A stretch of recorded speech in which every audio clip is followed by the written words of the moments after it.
Terjadi peristiwa Trisakti, ya diantaranya teman-teman Anda jadi korban, bahkan ada yang meninggal. Pertanyaan saya, siapa sih sebenarnya harus bertanggung jawab? Panglima ABRI saat itu, Jenderal Wiranto.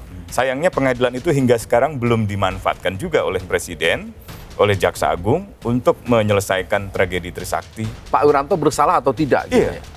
Jelaskan di pengadilan. Ketika itu dalam membaca berita misalnya itu, kelihatan sekali pernyataan-pernyataan pimpinan ABRI, terutama Pak Wiranto misalnya, keras. Kalau sampai keluar kampus, ABRI akan mengambil tindakan apapun. Jujur nih, apa sih yang membuat Pak Wiranto begitu kuat? Saya nggak pernah menyesal, Kang Dede. Maksud saya begini, perlukah kita ada reformasi jilid kedua? Butuh korupsi ya. Menurut saya korupsi ini sudah menghabiskan triliunan, puluhan triliun, ratusan triliun, mungkin ribuan triliun dari kekayaan negara kita. Jujur deh Pak, Pak Hasannya akan maju lagi jadi Esko nggak setelah Pak Erdogan? Berbicara dengan prasarana listrik yang sebelumnya anjlok di kawasan kampung.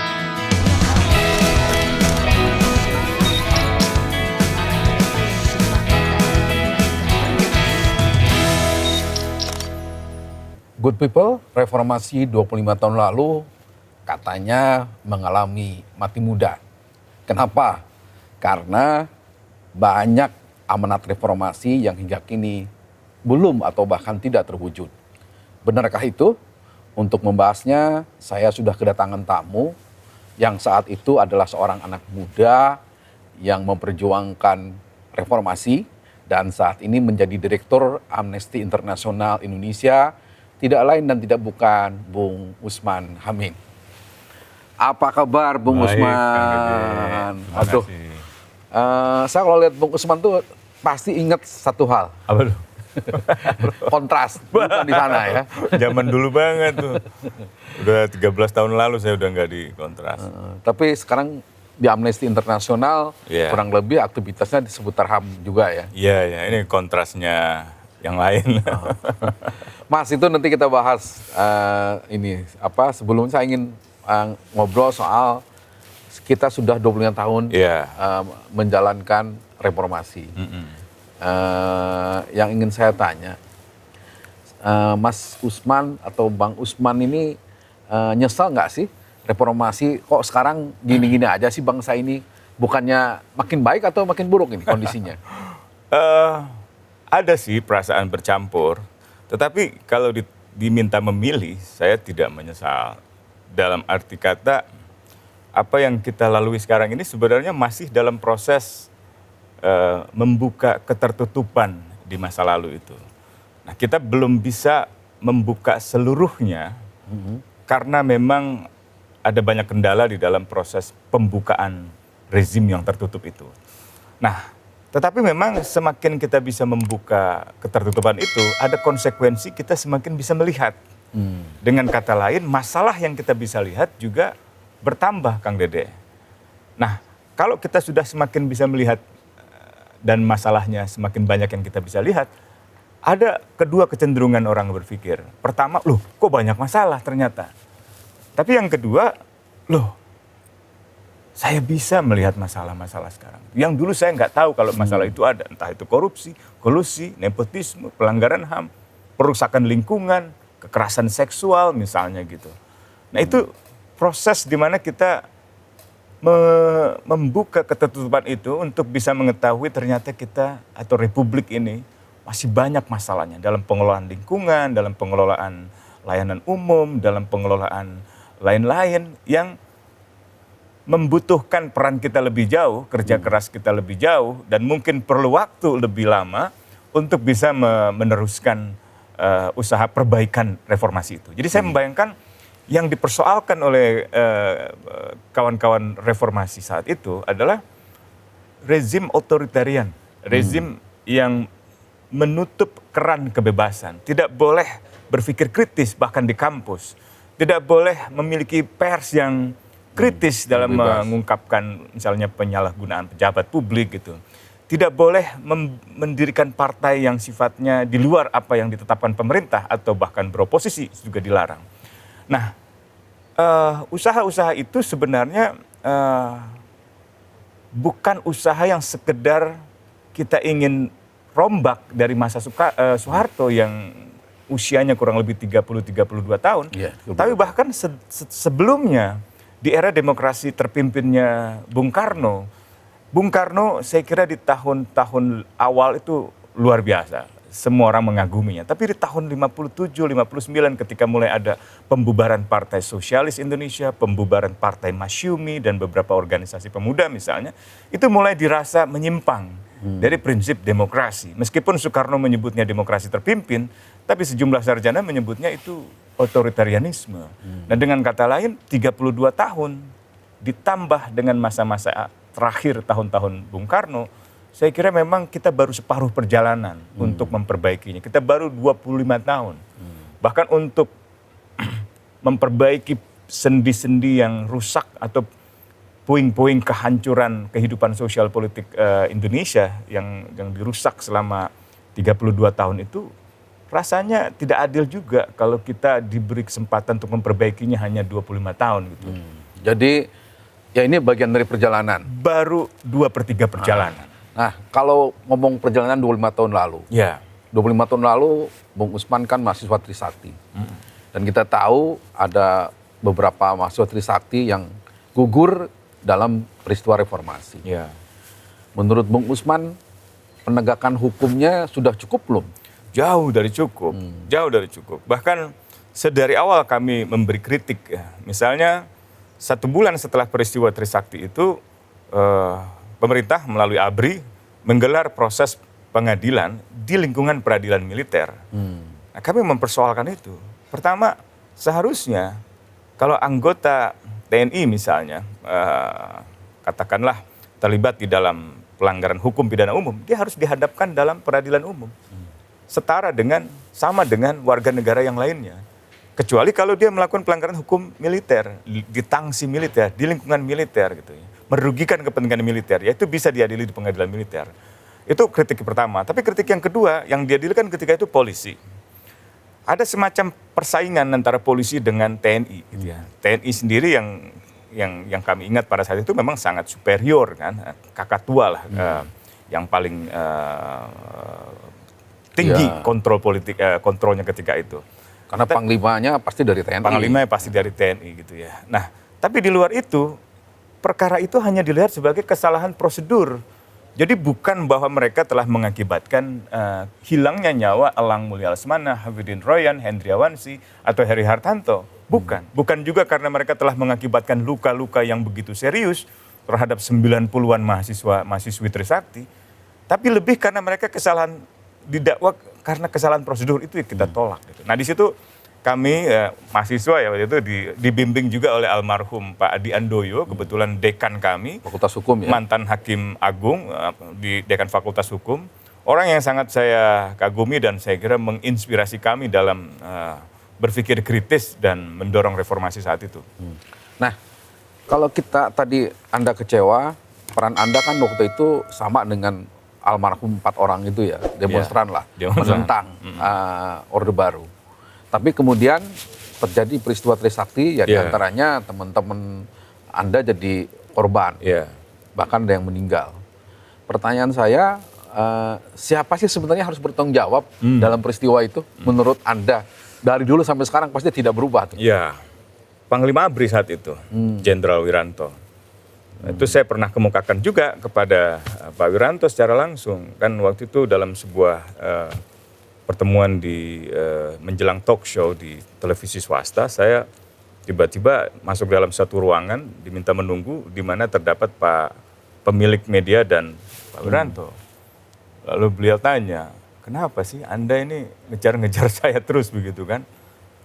Oh, saya bilang, saya kira Bapak masih harus bertanggung jawab atas apa yang terjadi di kampus saya dan di kampus-kampus lain sampai di Atma Jaya dan seterusnya.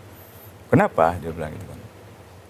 Sebagai Panglima ABRI, sebagai orang yang paling bertanggung jawab atas operasi pemantapan stabilitas politik keamanan saat itu, operasi Mantap ABRI, yang untuk TNI itu dikendalikan lewat skema operasi Mantap Jaya, sementara kepolisian itu operasi Mantap Brata.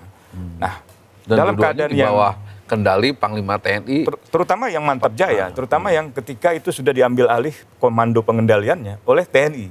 entah itu dalam pengertian pasukannya menggeser pasukan kepolisian, jadi polisi tidak lagi di depan, tapi TNI yang di depan, maupun itu penggunaan kekuatan yang eksesif gitu ya, termasuk peluru tajam gitu. Saya kira itu ada di dalam Panglima TNI. Tentu saja saya harus menggunakan cara-cara yang konstitusional, cara-cara yang sah secara hukum. Makanya kita waktu itu ketika menolak peradilan militer, kami meminta adanya undang-undang baru untuk membuat mekanisme peradilan yang baru. Nah, itulah yang melahirkan Undang-Undang Hak Asasi Manusia dan Pengadilan Hak Asasi Manusia. Sayangnya pengadilan itu hingga sekarang belum dimanfaatkan juga oleh Presiden, oleh Jaksa Agung untuk menyelesaikan tragedi Trisakti, Semanggi I, Semanggi II, dan tragedi-tragedi lainnya. Selain Pak Wiranto, siapa lagi yang bertanggung jawab? Kalau yang paling bertanggung jawab Pak Wiranto aja. Oh, yang paling bertanggung jawab. Ya, Anda mengharapkan nggak ada yang personal ya. Anda mengharapkan memang ada peradilan. Saya berharap untuk sekali menunjukkan Pak Wiranto bersalah atau tidak gitu iya, ya. jelaskan di pengadilan. Buktikan dengan dengan katakanlah kesaksian atau misalnya dokumen operasi atau dokumen-dokumen lain.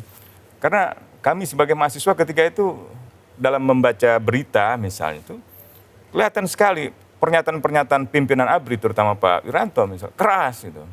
Jadi ibaratnya kalau mahasiswa keluar kampus, kan kami dilarang keluar kampus. Kalau sampai keluar kampus, ABRI akan mengambil tindakan apapun. Artinya dengan segala cara gitu. Mengerahkan pasukan huru-hara, mengerahkan saya kira saat itu Kostrad, Kopassus, sampai dengan yang saya ingat itu adalah tank-tank. Buat apa? Itu kan untuk perang. Ini kan mahasiswa, masyarakat. Tidak bersenjata. Tidak bersenjata. Kami hanya membawa bunga ketika itu, membawa poster-poster yang tidak mengancam keselamatan siapapun. Jadi apakah begitu cara pemerintah, cara ABRI menghadapi rakyatnya sendiri, menghadapi mahasiswanya sendiri gitu, anak-anak bangsanya sendiri gitu. Jujur nih, Bung Usman, ini programnya jujur-jujuran ya. Iya. Apa sih yang membuat Pak Wiranto begitu kuat? Sudah 5 presiden ini sejak reformasi ya. Kita sebutlah Pak Habibie, Gus Dur, Ibu Mega, Pak SBY, Pak Jokowi, 5 presiden. Kok Pak Wiranto bisa lepas terus dari peradilan itu? Ya, mungkin karena pengaruh kelembagaan militer, khususnya Angkatan Darat, lebih khusus lagi senior jenderal yang ketika itu masih resisten dan saling mendukung untuk saling melindungi. Gitu. Karena sejumlah jenderal kan juga terancam dihadapkan proses hukum saat itu. Ada yang berhadapan dengan misalnya kasus tragedi Trisakti Semanggi I, Semanggi II seperti Pak Wiranto, ada yang berhadapan dengan proses hukum atas penculikan dan penghilangan aktivis seperti Pak Prabowo misalnya. Ada juga yang berhadapan dengan misalnya tragedi Lampung, Talangsari seperti Pak Hendro Priyono gitu. Bahkan Pak Tri Sutrisno sekarang di Dewan Badan Pembina Ideologi Pancasila itu berhadapan dengan kasus Tanjung Priuk. Dan saya kira Pak Tri Sutrisno yang paling pertama itu merasa terancam dengan proses hukum yang berlangsung di era kepresidenan Gus Dur, wakilnya Bu Megawati, ketika digelar pertama kalinya pengadilan hak asasi manusia yang bersifat ad hoc untuk memeriksa peristiwa pembunuhan dan pelanggaran HAM lainnya dalam tragedi Tanjung Priuk, di mana sejumlah dai, sejumlah tokoh aktivis Muslim dan warga masyarakat biasa menjadi korban dari penggunaan kekuatan yang berlebihan di tahun 84 itu. Itu saya kira membuat mereka akhirnya saling melindungi begitu. Kenapa ya presiden yang berkuasa sekarang misalnya Pak Jokowi atau Pak SBY dulu kan tidak punya hutang budi kepada Pak Wiranto? Saya kira kalau kita lihat kronologinya, apa rahasianya? Ada hutang budinya. Tapi hutang budi itu tampaknya lebih ada di dalam pikiran dan persepsinya Pak Jokowi ketimbang secara real politik gitu. Dalam arti gini, sebelum Pilpres 2014, kita tahu bahwa dukungan terbesar kepada Pak Jokowi misalnya adalah dari para relawan itu. Yang seluruhnya tidak berpartai politik. Seluruhnya rata-rata bukan orang partai politik.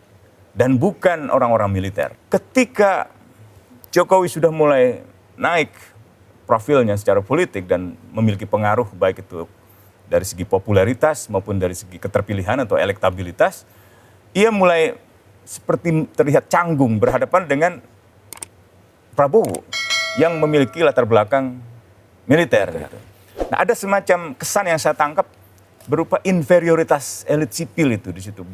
Takut berhadapan dengan militer itu. Sehingga ia membangun aliansi-aliansi baru dengan kekuatan-kekuatan militer, termasuk Jenderal Wiranto atau Hendro Priyono misalnya, yang memang memiliki kedekatan dengan partai yang mendukung Pak Jokowi gitu. Nah, disitulah mulai kelihatan mereka konferensi pers bersama, ya kan.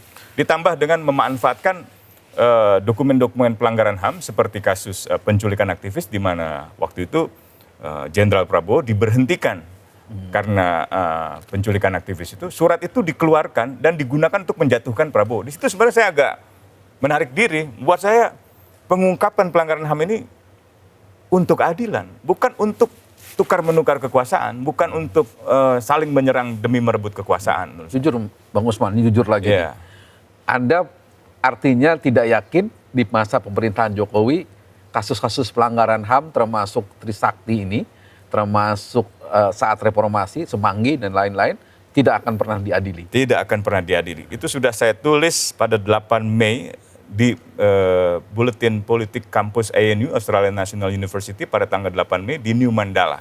Itu bisa dilihat, itu tulisan saya sebenarnya saya menulis itu bulan Maret, lalu diproses bulan April, terbit di awal Mei itu. Itu di situ di tengah begitu banyak orang memiliki optimisme, itu saya menyampaikan skeptisisme. Sebelumnya sebenarnya saya ditawari oleh Mas Andi Wijayanto, waktu itu manajer kampanyenya Pak Jokowi, untuk bergabung. Waktu itu ada tim 11 yang orangnya baru 9 ketika itu, ditambah 2 orang saya untuk memberikan semacam nasihat hak asasi manusia, saran-saran hak asasi manusia, menemani Pak Jokowi ke Aceh, ke Papua. Satu lagi ditambah Rizal Sukma untuk nasihat kebijakan luar negeri, foreign policy-nya Indonesia gitu. Nah, waktu itu saya baru sekolah di ANU. Nah, saya agak ragu untuk pulang, untuk berpolitik begitu. Tapi banyak teman-teman mencoba meyakinkan saya, Bung, kalau Anda nggak pulang, Anda pulang itu presidennya sudah militer, misalnya gitu kan. Nah, begitu pula Andi Wijayanto, sekarang Gubernur Lemhanas. Yeah. Dia mengatakan, oh kalau Anda nggak bantu ini mungkin siap-siap aja paspor nggak berlaku, misalnya gitu, seperti para eksil atau para pelarian politik 65 di Eropa gitu. Begitu pula penasehat akademik saya, Markus Mitzner, salah seorang Indonesianis di Australia, yang mengatakan, saya kira sebaiknya Anda pulang, karena orang-orang menunggu Anda gitu untuk ikut, katakanlah bertanggung jawab dalam proses politik di 2014 itu. Saya sempat mengiyakan, oke, saya pulang gitu ya. Lalu saya mulai merapihkan tugas saya di kampus untuk sekedar formalitas dan pulang ke Jakarta. Ceritanya Anda jadi pulang? Batal akhirnya. Kenapa? Itu hanya beberapa hari sebelum berangkat, saya membaca berita bahwa tim pemenangan Pak Jokowi adalah tim yang diketuai oleh Hendro Priyono. Wah, saya bilang, kalau ini urusan saya belum selesai dalam kasus pembunuhan Munir begitu. Jadi rasanya saya nggak bisa. Jadi kalau sedari awal Anda belum berkuasa sudah membangun kompromi-kompromi politik, saya kira akan sulit Anda mengambil keputusan-keputusan yang dianggap menantang para aliansi-aliansi Anda itu sendiri gitu. Jadi di situ saya skeptis. Ya. Bung Usman, nanti kita akan ngomong lagi soal TNI ya, karena ada beberapa hal menarik juga soal reformasi TNI yang aktual. Nah, yang ingin saya tanya, hal apa lagi sih yang membuat Anda bukan menyesal lah? Cita-cita dulu reformasi saya nggak pernah menyesal kan, terwujud. Apa? Saya nggak pernah menyesal.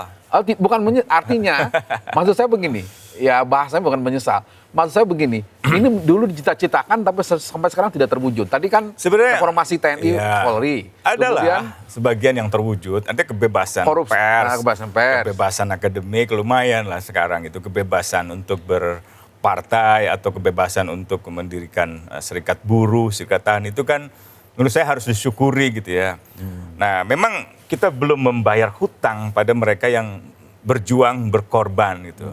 Dalam syair lagu saya itu yang baru untuk reformasi, saya tuliskan, kita harusnya berterima kasih tuh kepada mereka yang berjuang, berkorban, dan tak pernah memenangkannya. Gitu. Seharusnya kita berterima kasih kepada mereka karena kita termasuk orang-orang yang memenangkan dalam pengertian menikmati kebebasan itu gitu. Kita beruntung sekarang sudah ada di Orde Reformasi lah. Orde Reformasi gitu. Meskipun tentu ada banyak kritik sekarang terhadap perjalanan demokrasi di era reformasi ke tahun ke-25 ini.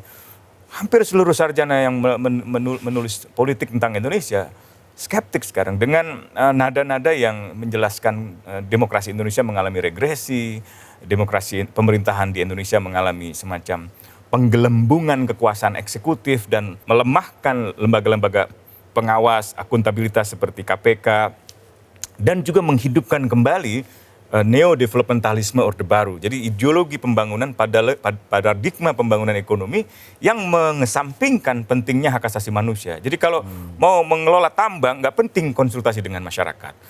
Dan tidak mementingkan pentingnya lingkungan hidup. Tidak penting itu dampak lingkungannya, berapa pohon yang hancur, berapa satwa yang punah. Dan tidak penting juga ada pengawasan dari lembaga seperti KPK. Karena itu KPK dianggap penghambat investasi dan tapi bukannya KPK sekarang juga ya, dalam tanda kutip ini seperti hasilnya, ini. Hasil dari pelemahan itu. Makanya sekarang KPK tidak memiliki kepercayaan, bahkan kepercayaannya turun menjadi yang terburuk di setahun terakhir ini. Ia pernah mengalami masa-masa di mana kepercayaannya paling tinggi di antara kelembagaan lain gitu. Sekarang ini justru merosot tajam gitu. Nah, malah padahal korupsi kan menjadi bagian perjuangan reformasi ya. Iya dong, yang harus dihapus. Salah satu yang utama. Menurut Anda lebih baik zaman Pak Harto atau zaman sekarang? Zaman sekarang. Penanganan lebih baik tetap lebih baik zaman sekarang. Menurut saya gitu. Meskipun ada banyak kekurangan tapi jauh lah.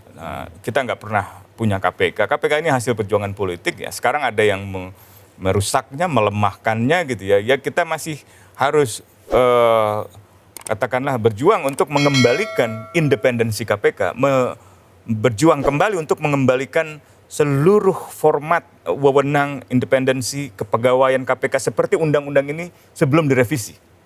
Sekarang kan kita lihat KPK ini tidak lagi memiliki semacam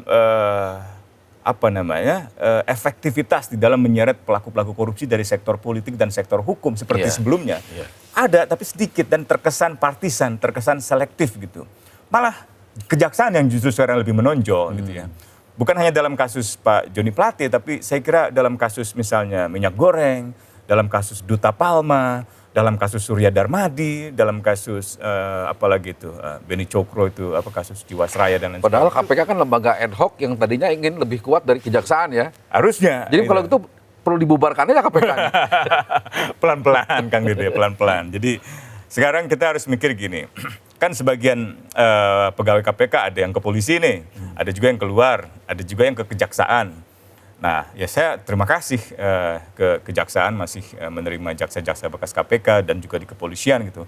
Tapi tentu akan berterima kasih kembali kalau mereka diberi keleluasaan untuk menggunakan kewenangan-kewenangannya dalam mengusut kasus-kasus korupsi itu dengan lebih objektif gitu. Dan sebaiknya Presiden tidak cawe-cawe gitu dalam setiap proses hukum yang dilakukan oleh kejaksaan atau oleh kepolisian atau oleh KPK, supaya kita punya lembaga hukum yang lembaga penegak hukum yang independen lah, seperti di masa lalu. Lebih punya gigi gitu. Lebih punya gigi. Dulu kita di era kejaksaan punya R. Suprapto 9 tahun menjadi jaksa agung, punya Baharudin Lopa. Di kepolisian kita punya Hugeng gitu. Di Hakim Agung kita dulu pernah punya Adi Andoyo, punya Benjamin Mangkudilaga, punya Alkostar gitu ya, dan lain-lain yang mungkin saya tidak bisa sebut satu persatu. Nah, kita merindukan itu, merindukan hakim-hakim yang independen, jaksa-jaksa yang independen, polisi-polisi yang independen. Bukan berarti harus membela satu kepentingan masyarakat saja, tapi seimbang. Jadi dia memang karena melekat di dalam pemerintah, dalam negara, apalagi Kapolri atau Jaksa Agung ditunjuk oleh seorang presiden gitu ya. Tapi dia tetap harus di tengah antara kepentingan masyarakat dan kepentingan pemerintah. Jangan sampai dia jadi alat pemerintah gitu. Jadi Polri, TNI kan dulu dijadikan alat pemerintah. Alat pukul pemerintah, alat pembangunan ekonomi pemerintah dan segalanya gitu. Tapi sekarang itu tidak lagi seperti dulu, meskipun gejala-gejalanya mulai mau kembali ke sana. Nah, ini yang harus kita cegah gitu. Bisa dengan mengandalkan orang-orang, dalam arti faktor keagenan itu sangat penting, peran-peran orang-orang baik dan bersih serta berani itu sangat penting, orang yang berintegritas. Tapi perubahan struktural, perubahan undang-undang, perubahan struktur ekonomi, struktur politik itu juga sangat menentukan di masa depan. Bung Usman, dengan 25 tahun kondisi reformasi seperti ini hasilnya. Ya. Pertanyaan saya, perlukah kita ada reformasi jilid kedua? Dan kita mau berharap kepada siapa? Apa Anda masih punya harapan dengan mahasiswa? Tapi pertanyaan yang pertama dulu dijawab. Kita butuh nggak reformasi jilid kedua? Butuh, Apa aja yang perlu direformasi? Butuh. Pertama, korupsi ya. Menurut saya korupsi ini sudah menghabiskan triliunan, puluhan triliun, ratusan triliun, mungkin ribuan triliun dari kekayaan negara kita, kekayaan negeri kita, kekayaan yang seharusnya bisa dikelola untuk mensejahterakan setiap orang yang ada di Indonesia ini. Nah, apakah itu dimulai dari isu korupsi? Apakah itu nanti dimulai dari isu lingkungan? Karena banyak sekali kerusakan lingkungan yang sekarang ini terjadi besar-besaran. Jadi kita ini seperti sekarang mengobral berbagai sumber daya alam untuk investasi, dan rata-rata investasi luar negeri, ambil contoh misalnya nikel di Morowali atau di Halmahera, itu diorientasikan untuk investasi asing. Dan ini saya kira bukan hal yang harus kita tolak 100%, tetapi kalau ada pengelolaan lingkungan, haruslah bertanggung jawab. Jadi kalau ada kerusakan lingkungannya, harus diganti. Entah itu investor luar negeri, investor dalam negeri, investor Tiongkok, atau investor Amerika, atau investor Eropa, semua harus tanggung jawab itu. Termasuk dalam sektor sawit. Harus perusahaan-perusahaan produsen sawit itu harus punya IPO. Nggak bisa dong kalau nggak ada IPO. Jadi itu baru dari sektor lingkungan, dari sektor korupsi, dari sektor hak asasi manusia. Nggak boleh orang-orang yang misalnya pernah katakanlah dianggap bertanggung jawab dalam pelanggaran HAM berat di masa lalu menduduki jabatan-jabatan strategis. Jabatan apa yang menurut Anda sekarang mereka duduki? Pak Prabowo jelas. Bahkan dalam kontestasi pemilu 2014 menurut Pak Jokowi, menurut Pak Wiranto, ini orang yang bertanggung jawab atas penculikan aktivis. Tapi sekarang Pak Jokowi, Pak Wiranto malah dukung Pak Prabowo gitu. Dan bukan karena alasan yuridis, kan? Bukan karena alasan keadilan, tapi karena alasan politik. Kepentingan politik. Pada saat itu diungkapkan sebenarnya juga bukan karena alasan keadilan, bukan karena alasan yuridis, tapi karena alasan politik. Gitu. Karena itu jadi berubah. Karena itu banyak masyarakat yang merasa, loh kok ini isu HAM jadi musiman. Karena mereka jadi musiman. Kalau korban itu setiap hari, bahkan sebagiannya masih terlihat setiap hari Kamis berdiri secara konsisten di depan istana. Di Semarang berdiri di depan kantor gubernur. Di Bandung berdiri di depan gedung sate misalnya. Dan seterusnya, ada mungkin belasan kota sekarang itu aksi-aksi Kamisan di mana para korban itu masih bersuara setiap hari, setiap minggu. Bahkan mungkin kalau mereka yang Muslim, setiap mereka salat dalam 5 waktu sehari itu mereka bertanya-tanya, suami mereka di mana sampai sekarang. Misalnya Wijituko atau anak-anak mereka gitu ya, yang ayahnya hilang gitu, atau orang tua mereka yang anaknya masih hilang gitu, atau seperti Ibu Sumarsih gitu, yang anaknya itu Wawan, mahasiswa Atmajaya yang tewas diterjang peluru tajam, hingga hari ini dia masih bertanya-tanya dan terus mempertanyakan. Siapa yang menembak? Siapa yang bertanggung jawab? Siapa yang bertanggung jawab? Kenapa? Ada apa? Dia bukan orang yang katakan memberontak. Dia dulu bekerja di DPR, di sekretariat DPR, menjadi sekretaris fraksi Partai Golkar. Jadi orang yang sebenarnya seperti ibu-ibu yang lain gitu. Suaminya Pak Arief kerja di CSIS, dekat sekali dengan Pak Haritjan Silalahi. Jadi orang-orang yang keluarga baik-baik ya. Kalaupun pemerintah misalnya tidak bisa ya menyelesaikan seluruh kasus, minimal satu. Sampai sekarang satu pun nggak ada. Jadi saya sebenarnya... Satu tuh kasus siapa? Kalau bicara prosedur ya, kan untuk pelanggaran HAM berat di masa lalu itu harus ada menurut Undang-Undang 26 tahun 2000 tentang pengadilan HAM, rekomendasi DPR dan Kepresnya Presiden. Nah, tragedi Trisakti, Semanggi 1, Semanggi 2 diblokir oleh DPR ketika itu dan sampai sekarang nggak dikoreksi. Ini saya kecewa sekali dengan seluruh anggota DPR, ya, termasuk kawan-kawan sendiri yang dulu menjadi aktivis 98, tidak memperjuangkan koreksi terhadap keputusan Pansus DPR RI tentang tragedi Trisakti Semanggi 1, Semanggi 2 yang menyatakan peristiwa itu bukan pelanggaran HAM berat. Nggak ada dasarnya itu DPR mengambil keputusan itu. Bahkan Pansus yang ketika itu memutuskannya, itu yang hadir cuma 19 orang, Kang. Di atas kertas daftar absennya 26 orang, seolah-olah quorum. Tapi secara fisik kami hitung kepalanya cuma 19. Jadi votingnya akhirnya menentukan kasus ini bukan pelanggaran berat. Bagaimana mungkin Anda bukan ahlinya, bukan ahli hukum, bukan hakim, bukan jaksa, bukan polisi, bukan ahli hukum internasional, tiba-tiba bervoting secara politik bahwa kasus ini bukan pelanggaran HAM berat. Itu kan keliru dan harusnya dikoreksi. Nah, yang sudah ada keputusannya dari DPR adalah tragedi penculikan dan penghilangan orang secara paksa tahun 2008, DPR merekomendasikan 4 hal. Perlunya membentuk pengadilan HAM, artinya presiden harus mengeluarkan Kepres. Perlunya membentuk sebuah badan untuk mencari kejelasan nasib dan keberadaan mereka yang masih hilang. Yang ketiga, misalnya membuat kebijakan untuk menjamin itu tidak berulang. Dan yang terakhir, meratifikasi Konvensi Internasional tentang Penghilangan Orang Secara Paksa. Nah ini mulai ditandatangani tapi belum diratifikasi. Tapi 3 yang pertama belum, sama sekali belum. Nanti kalau saya urut lagi ya, reformasi yang masih harus jilid 2 itu, TNI Polri, kedua korupsi, soal demokratisasi, termasuk Anda pernah menyinggung soal media, seperti apa itu? Media sebenarnya masih ada tantangan monopolisasi dan oligarkisasi. Jadi di antara sekian ratus media ini kan sebenarnya pemiliknya nggak banyak. Ya. Ada mungkin satu orang, ya katakanlah Pak Haritanu gitu ya, itu kan memiliki 10 stasiun televisi misalnya. Nah itu sebaiknya tidak, sebaiknya didemokratisasikan, dialihkan menjadi kepemilikan publik atau dalam keadaan tertentu orang seperti Pak Haritanu mestinya menarik jarak dari politik. Supaya media-media ini yang seharusnya bekerja untuk kepentingan publik karena menggunakan frekuensi publik tidak menjadi partisan. Saya ingat tahun-tahun pertama, misalnya di era Pak Jokowi ya, medianya Pak Haritanu itu sangat kritis, memberitakan berbagai berita-berita tentang kegiatan oposisi politik gitu ya. Tapi ketika Pak Haritanu diproses hukum oleh kejaksaan, dituduh mengintimidasi jaksa, Pak Haritanu berubah itu. Yang tadinya memberi ruang kritik keras, oposisi keras terhadap pemerintahan Pak Jokowi, tiba-tiba menjadi lunak. Dan Pak Haritanu menjadi pendukung Pak Jokowi sekarang gitu kan. Itu menurut saya dan menawarkan diri jadi Menko Info pengganti Pak Joni Plate. Iya itu misalnya itu. Nah itu saya ngerti sebagai pengusaha punya hak lah untuk mengelola TV-nya seperti apa. Tapi janganlah campuran dengan urusan politik gitu loh. Sama seperti orang lainnya misalnya siapa kita sebut Pak Surya Paloh. Pak Surya Paloh. Ingat gak waktu Pilpres pertama kan ada perhitungan yang diperdebatkan waktu itu. Pak Surya Paloh medianya, Metro TV misalnya, itu memberitakan kemenangannya Pak Jokowi. Sementara TV One memenangkan Prabowo. Itu kan masyarakat bingung gitu. Nah ini jadi partisan gitu. Nah menurut saya ini tantangan media ke depan. Jadi dari segi kebebasannya sebenarnya masih cukup ada lah gitu ya.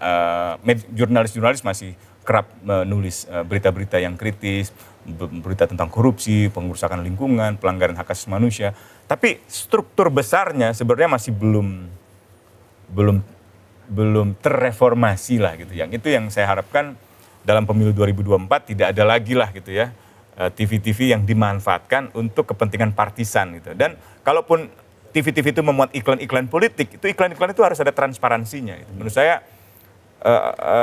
di berbagai negara lain ya, di Eropa atau di Amerika itu pencatatan atas pembiayaan iklan politik dalam pemilu itu penting sekali gitu. Supaya apa? Supaya masyarakat juga mendapat hak informasi yang benar, hak atas informasi yang jujur, yang akurat, yang tidak mengandung berita bohong atau tidak mengandung berita yang berpihak. Tapi berita-berita yang mencerahkan masyarakat untuk bisa memahami masalah, isu publik, isu hak asasi manusia, lingkungan hidup, korupsi, dan lain sebagainya. Apa sih yang membuat Anda concern harus apakan nih Papua? Tidak selesai-selesai nih Papua, makin rame. Kami waktu itu berusaha untuk membebaskan wilayah-wilayah ini dari operasi militer atau dari daerah operasi militer. Operasi militer itu tidak menyelesaikan masalah. Selama masa Orde Baru, apakah masalah Aceh selesai? Enggak. Sekarang di Papua, angka-angka kematian yang tertinggi adalah kematian warga sipil. Ini ada isu lain itu ya,